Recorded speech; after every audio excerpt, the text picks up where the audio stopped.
فأنا ناصح لإخواني بالصدع بالحق تبيض وجوههم. السكوت في مسألة الحزبية يضرها، فاصدع بما تؤمر وأعرض عن المشركين. سلامي على دماج ورجالها والشيخ يحيى ودار العلم يا سعد بانيها.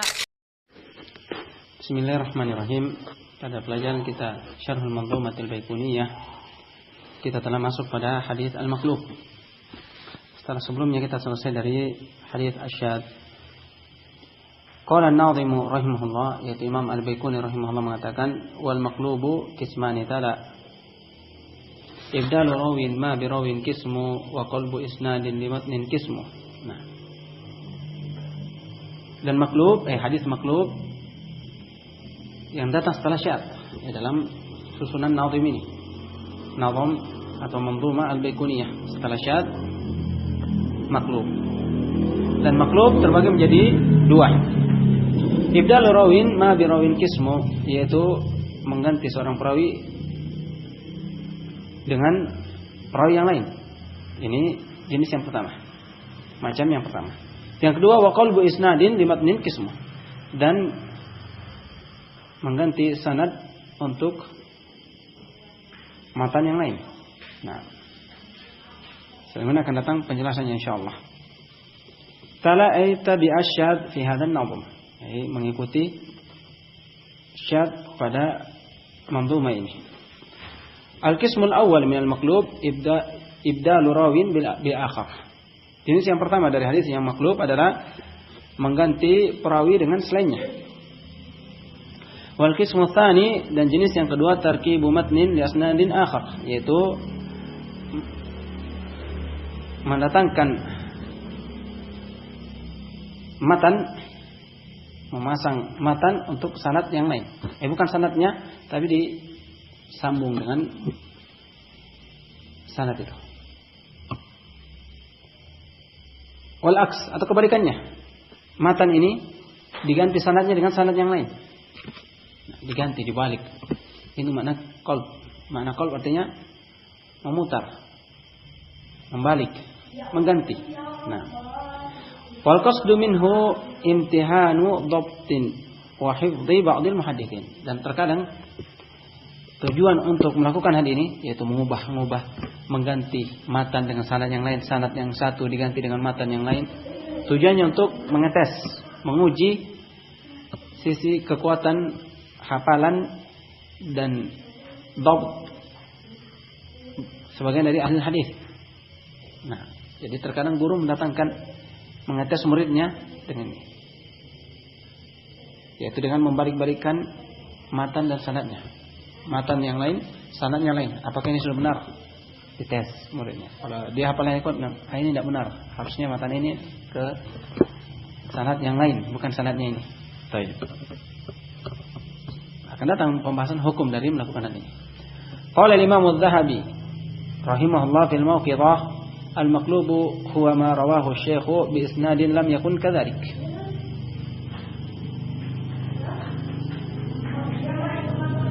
Maqlub adalah hadis yang diriwayatkan oleh seorang syekh dengan sanad yang tidak demikian keadaannya, dengan sanad yang lain. Fayanqalibu alaihi wa yanuttu min isnadi haditsin ila matnin akhar ba'dahu, sehingga dia terbalik hadis atasnya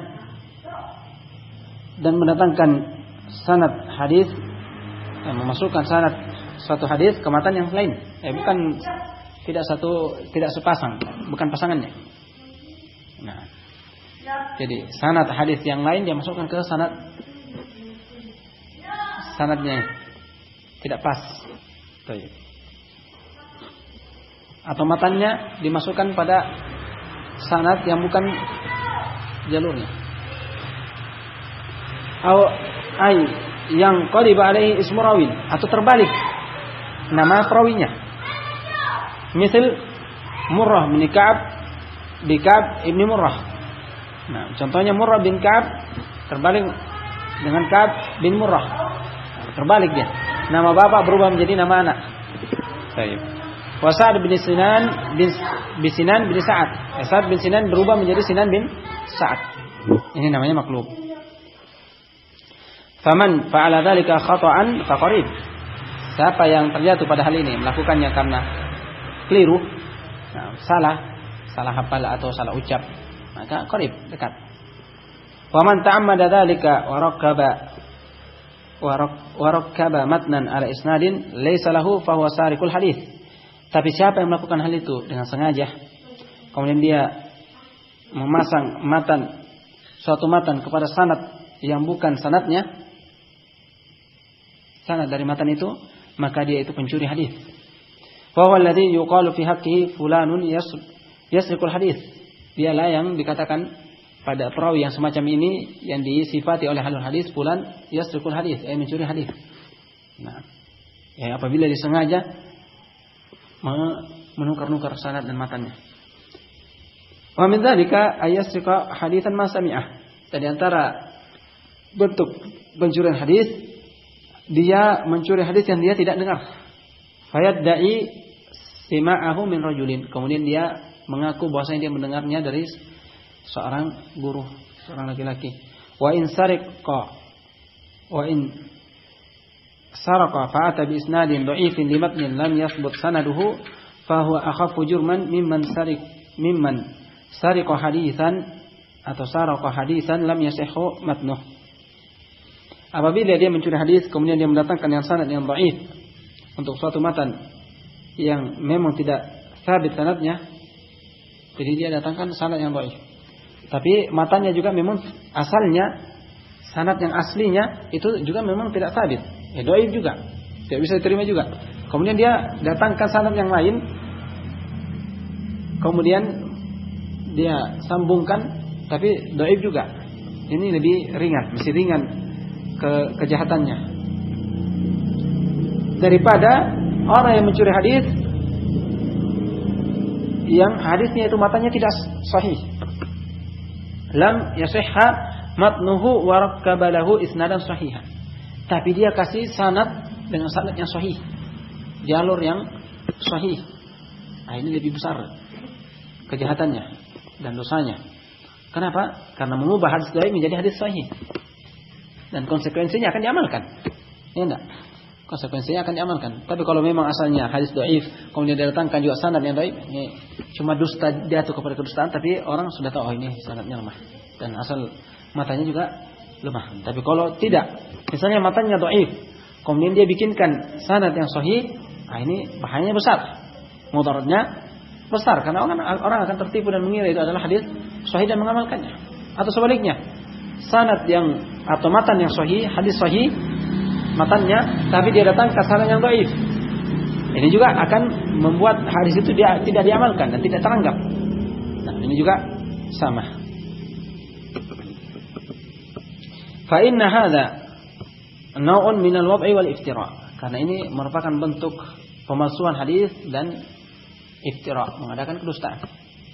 Fa in kana dzalika fi mutunil halal wal haram fa huwa a'zamu itsman. Apabila dia mendatangkan pada matan yang mengandung penetapan hukum bahwasanya hal ini halal atau haram, menjadi kebalikannya. Yang halal menjadi haram, yang haram menjadi halal. Maka ini a'zamu itsman, lebih besar lagi dosanya. Waqad tabawwa baitan fi jahannam, dan dia telah mengambil tempat tinggal rumah di neraka jahannam. Karena Rasulullah SAW bersabda, "Man taqawwala alayya ma lam aqul falyatabawwa maq'adahu." Barang siapa yang mengatakan bahwa saya telah mengucapkan sesuatu yang saya tidak mengucapkannya, maka hendaknya dia mengambil bagian tempat di neraka jahanam.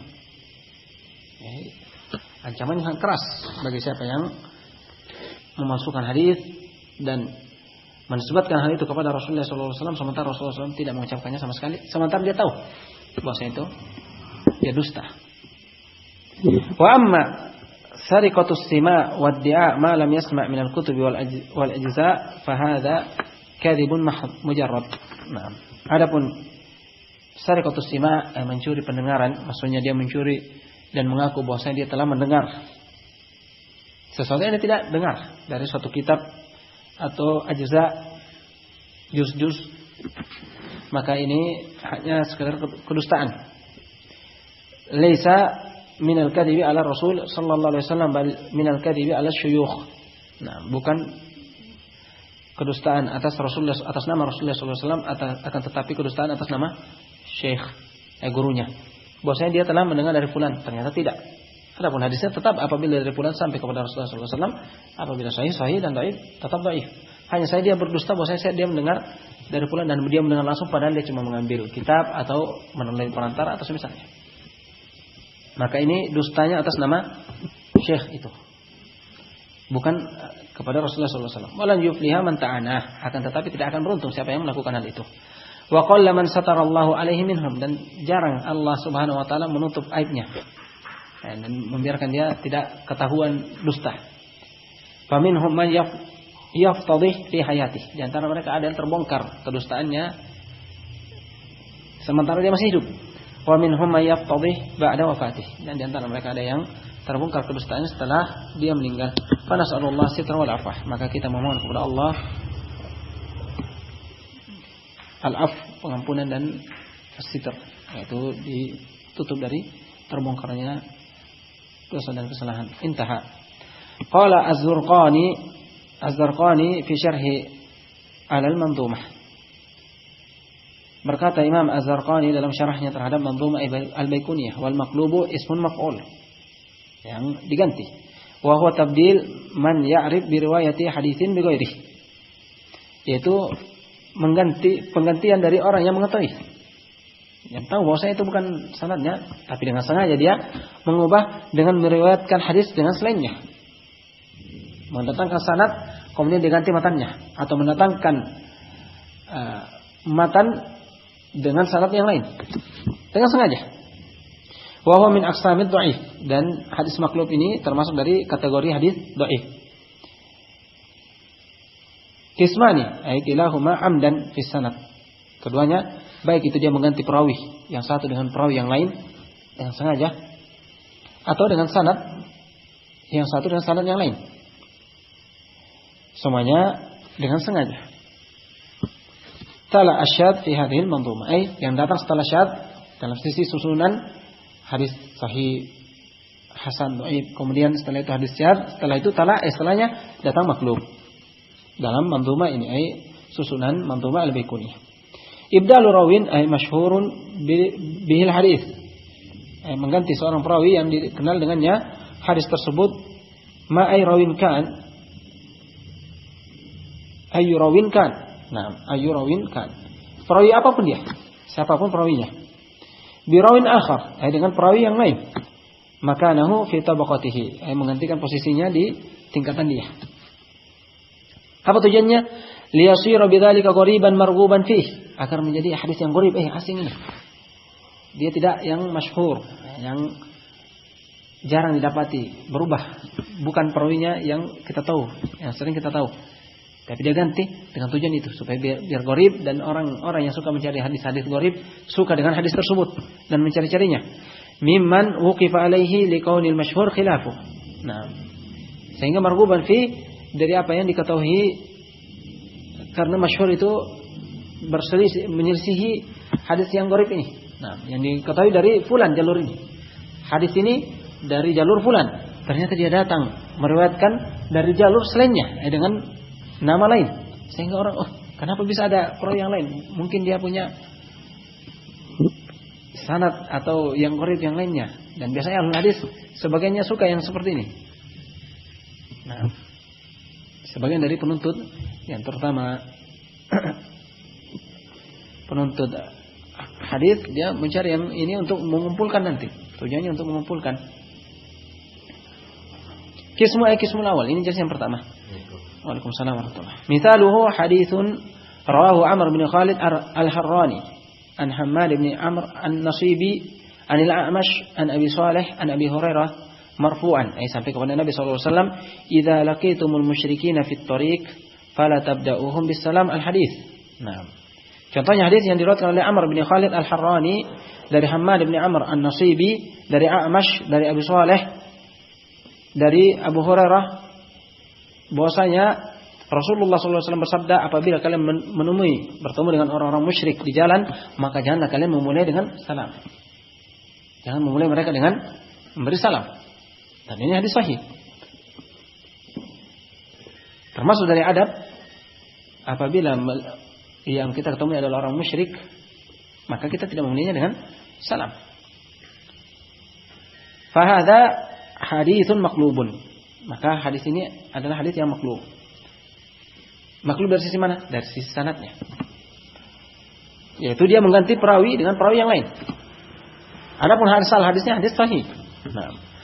Qalabahu Hammad bin Amr ahadul matrukin liyaghriba bihi.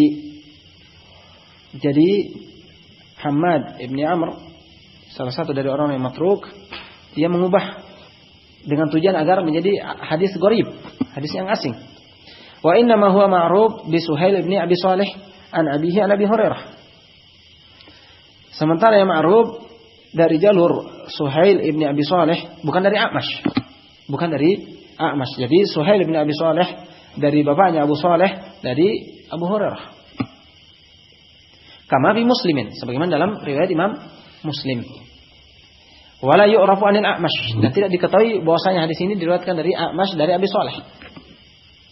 Kama sarraha bihi al-Uqaili wa li hadza kariha ahlul ilm tatabbu'ul gharaib fa innahu qallama yasihhu minha. Karena itulah ahlul ilm semuanya telah lewat dalam hadis gharib membenci untuk mencari-cari hadis gharib, hadis yang asing yang tidak sesuai dengan yang masyhur, yang diketahui.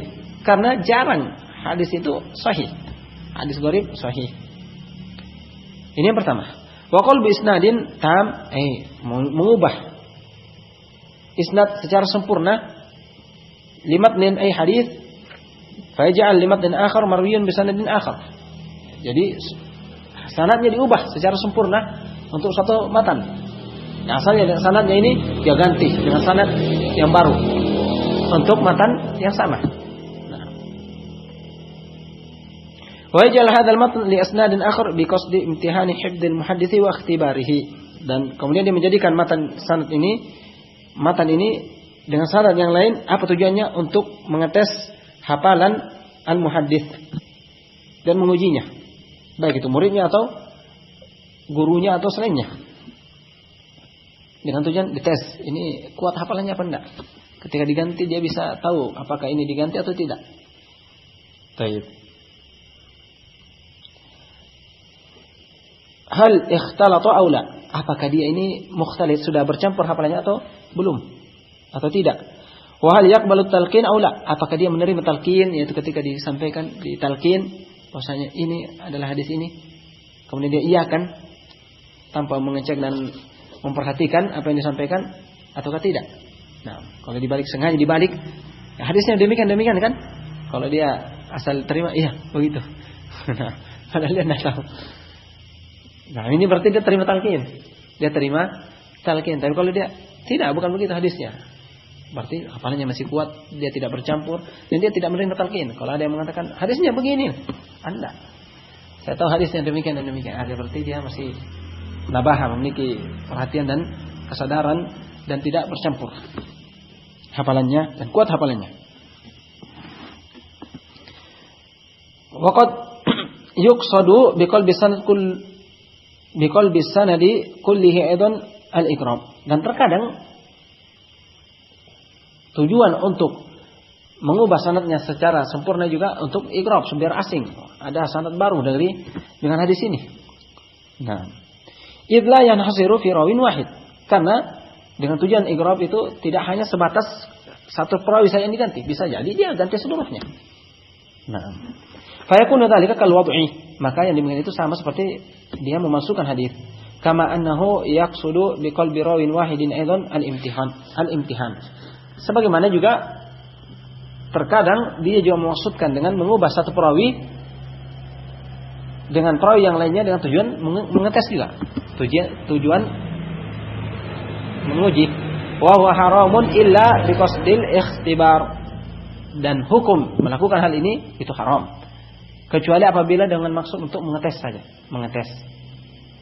Faqala al-Iraqi fi jawazihi nadhar. Jadi sebagian ahli hadis membolehkan kalau hanya tujuan untuk mengetes hafalan dan kekokohan, kemungkinan perawi tersebut atau ahli hadis tersebut. Faqala al-Iraqi fi jawazihi nadhar. Adapun Iraqi mengatakan dalam menghukum bahwasanya boleh, walaupun untuk ikhtibar itu perlu diteliti lagi. Ini nazar katanya.